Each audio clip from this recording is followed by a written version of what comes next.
Texas A&M at Texas in Darrell K. Royal.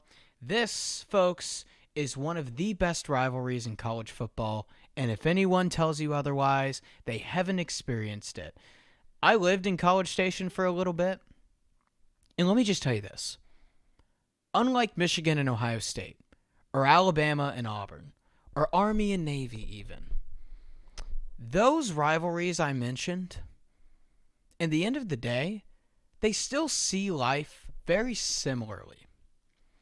Look at an election map of College Station and Austin.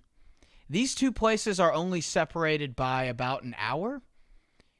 It feels like you're in two different planets when you go from College Station to Austin. And let's call it how it is. You get the city-living liberals against the country-loving hicks of Texas A&M in Texas.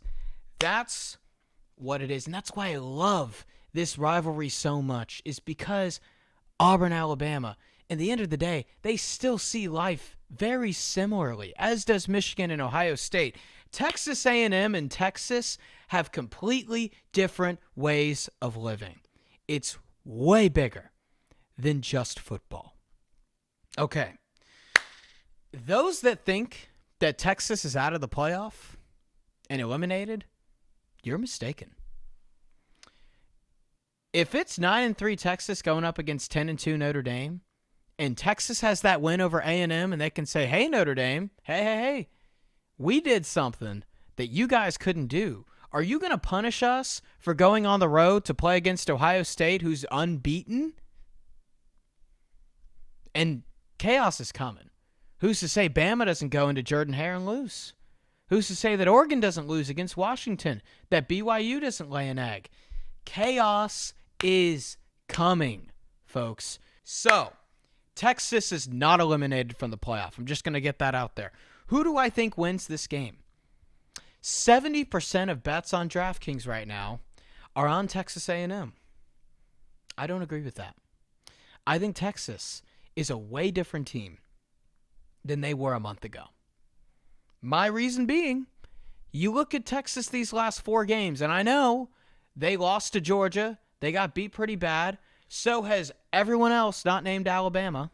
Just going to put that out there. These last 4 games, don't look now. Texas is averaging 35 points per game. You know the prior 4 Power 4 games, they were averaging 17 a game? Arch Manning, you know the guy that was going to be labeled as a bust? The guy that, quote, isn't welcome at the Thanksgiving dinner? The guy that's going to be selling insurance? Well, don't look now.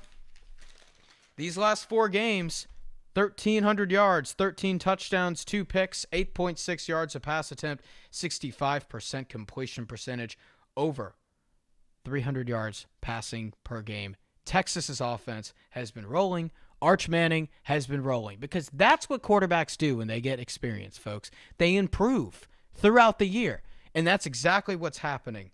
Texas being at home in this game is also really, really, really critical. Okay. Playing on the road in the SEC, folks, is a freaking challenge. It doesn't matter who you play. Okay. And Arch Manning on the road this year has really struggled. Okay. 58% completion percentage, 7 touchdowns, 5 picks, 6.6 yards per pass attempt. You know what he's doing at home this year? 66% completion percentage, 21 touchdowns, 2 picks, 10.3 yards a pass attempt. It's night and day. He looks like an entirely different player. Confidence-wise, routine-wise, his mechanics look different, and Texas is at home. That's not something that we should glance over and ignore. And Texas A&M is undefeated. They should probably be ranked a little bit higher, if I'm being honest, based on resume. But I have some questions about how good this team actually is, okay? You're giving up 24 points per game. That's 48th in the nation. This defense has not been perfect. This is not a gauntlet of a defense compared to what Texas has played. This is actually the 5th best defense that Texas has played in terms of least points allowed all year. This is also a team in Texas A&M that looked pretty vulnerable against South Carolina. You give up 30 in that game. Had to come back 30-0. Okay? Texas A&M hasn't played a single SEC team that has a winning record in conference play. And even in the midst of that, Texas A&M is 4 plays away from being 8-4. Arkansas, South Carolina, Auburn, Notre Dame, all those wins were by 1 score. So what does the model think? The model is bullish on Texas. The model has Texas winning by 9 points. And I think right now, a lot of people are putting their money on Texas A&M just to say, oh, they're 11-0. Oh, they must be really good because you are what your record says you are. You're defined by that. That's how these sports books make money, folks. I think Texas wins this game. They pull off the upset at home, and Arch Manning ends up getting some respect. And he deserves some respect. Texas wins this game, pulls off the upset, and the College Football Playoff Committee is going to have a lot of decisions that they need to make.